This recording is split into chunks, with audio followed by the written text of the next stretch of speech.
multiplication that involves radicals.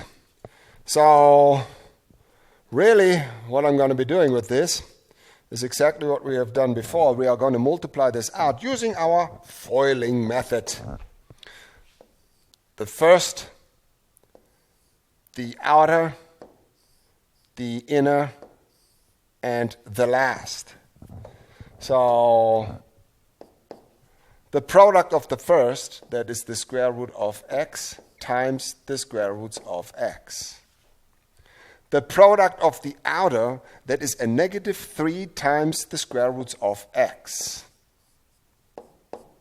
The product of the inner is 8, a positive 8 times the square root of x. And the product of the last is 8 times a negative 3, that's a negative 24.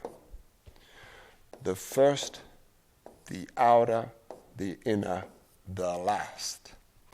And now I'm just simplifying this a little bit. The square roots of x times the square roots of x is the same thing as the square roots of x squared, which again will just be x.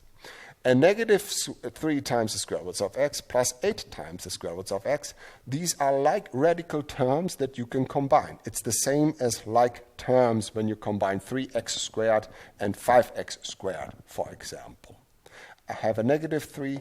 I add 8, I'm left with 5 times the square roots of x minus 24. Nothing else to be simplified.